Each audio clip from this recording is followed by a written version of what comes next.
I opened this book, I was so excited to read this book, and then, oh. Hello friends, welcome or welcome back to Francesca's Books. My name is Francesca, these are my books, and here we talk about all things thriller books. I'm your go-to thriller girly, if you will. Today I'm going to be talking about all the books that I read in January, what I rated them, what I thought of them, whether they're worth picking up, and then my reading list for February. And spoiler, there is quite a lot of like new releases or like new books to me in this list. I recently went shopping at Barnes & Noble in New York and I bought quite a few back. So I only managed to read 6 books in January, which is okay, like it's not the end of the world, but I had such a busy month that like, you're gonna understand why. So I took this incredible trip to New York with a brand which I still cannot talk about, unfortunately. I am itching to tell you guys all about it and share all the footage, but I cannot. Unfortunately. I also went to a couple of film screenings, like premieres of thriller films or films that were based on books, which was also really, really exciting. And I also went on like a little log cabin retreat style weekend as well. So that was all but weekends. But I do have some very exciting news for everybody, probably more exciting for me than for you guys. However, I am now content creating, reviewing books for a living, full time, to bring you guys all the best recommendations. So how very exciting. But for today's video, we're reviewing 6 books I read in January, and then I have 8 books on my February TBR, which seems ambitious, but I have faith in myself. So before we dive into it, let me know in the comments which was your favourite read of January. I'm always looking to add to this list. So started the month off very strong with an author that I'm absolutely loving, and it just wouldn't even be a reading month anymore without an edition from this author, and it was Just the Nicest Couple by Mary Kubica. So this follows 2 couples, and the husband from one of the couples goes missing, and all this does is create this kind of like almost like rivalry and just like secrecy, and this one is very tense. It's like a lot more suspenseful, I think, than other Mary Kubica books. There was literally so much suspense that I genuinely felt like I was there with these characters, like I was living this show with them. So I feel like this was a good book, but it probably was my least favourite Mary Kubica so far. I did guess the twist at the end as well, but I would still recommend it. I still had a good time. It was a solid 4-star read. So next up I read This Book Will Bury Me by Ashley Winstead. This was an advanced copy. It comes out in a couple of months, and I was so grateful to get my hands on a copy. However, so I ended up giving this book 2.5, and honestly I'm not sure I could even rate it properly. It's just a very skewed opinion. So the premise of the book follows a girl who's just lost her dad, and she kind of like takes a lot of relief from her grieving process in sleuthing, like true crime, online forums, and gets like really involved in these set of unalivings. So my first quote-unquote issue with this book, which was kind of rectified a little bit when I read the author's note, was that our female main character Jane had lost her dad, and it was very, very gritty. There was a lot of detail, a lot of description about his death, what caused his death, the process after his death, picking up certificates, going to morgues, and honestly, as someone who's lost a parent, it was too much. I have read other books where main characters lost parents and it wasn't as gritty as this, so I would really take that with a pinch of salt. Her author note did explain that this was very similar to her own experience, and she wanted to include some of that realness in the book.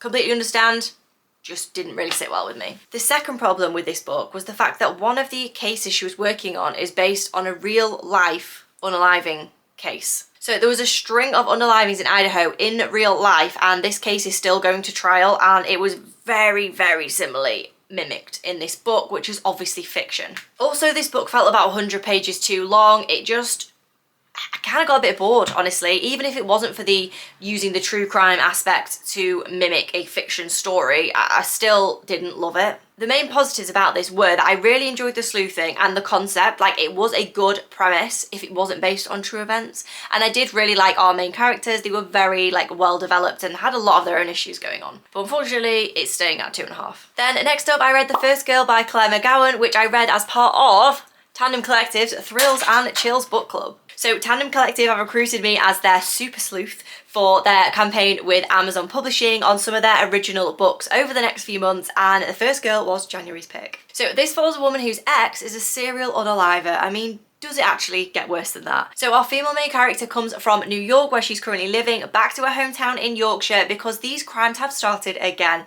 and she's trying to work out whether it is actually him or whether it's a copycat or just what is going on. Think The Echo Man, but set in the north of England. This would be a really good book if you're after something that's like psychological thriller, detective thriller, and true crime, like all wrapped into one. So I gave this one 3.5 stars. Then I read another Mary Kubica book in January. I honestly can't get enough. I can't. But honestly, nothing is hitting the same high as She's Not Sorry, so So I read The Other Misses and I gave this like 3.5, 4. It was really good and the twist was done really, really well. It's not a twist I see a lot in thriller books nowadays and I really enjoyed it, but it still just wasn't that like wow factor. So it follows a married couple who moved to like rural Maine away from Chicago city centre, which is where Mary Kubica sets most of her books, so that was quite a nice change of pace. But then this escape to the countryside turns deadly when one of their neighbours is unalived. There's also a few other point of views while you're reading this book as well, and it took me so long to work out exactly who those people were and what was going on with them, and I still got one of them wrong even at the end. This was like the ultimate unreliable narrator read. If you're a fan of that trope, this one is definitely for you. I was then so excited to get an advance copy of Say You'll Remember Me by Abby Jimenez, which is her next book coming out in April time,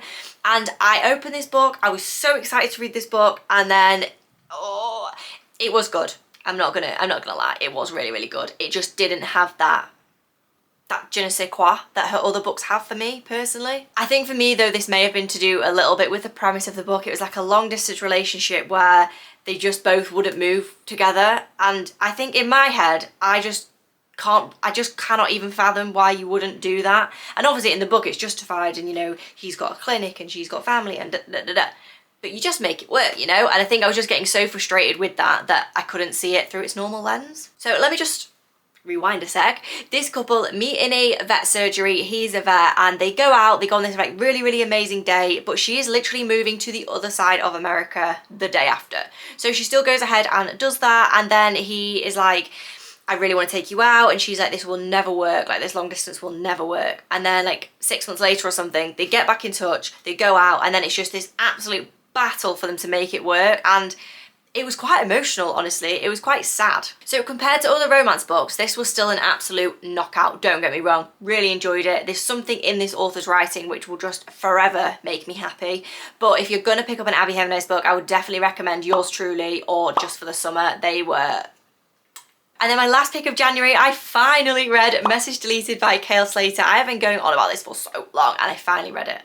And it was great. It was one of those I wish I'd just listened to myself and picked this up earlier. I ended up giving it 4.5 stars. I really enjoyed it and I'm really becoming a fan of this author. So as you'll have definitely heard me talk about before, this follows a woman who gets text from her best friend being like, please come, I need you, like don't text me back, just come to my house. And then with that, the messages are deleted. So she gets there and nothing's wrong. She's like, why are you even here? Like, I didn't send you any messages, how strange. Next couple of days, the friend goes missing, as does the whole family. And now she's obviously the last person to see them alive. So she's like, well, great, this looks absolutely awful for me. So the premise was great. It did obviously slow down a little bit after like that main crux happened. This was on the longer side for a thriller, I think. So it's just over 400 pages, so marginally longer than the thriller books that I normally read.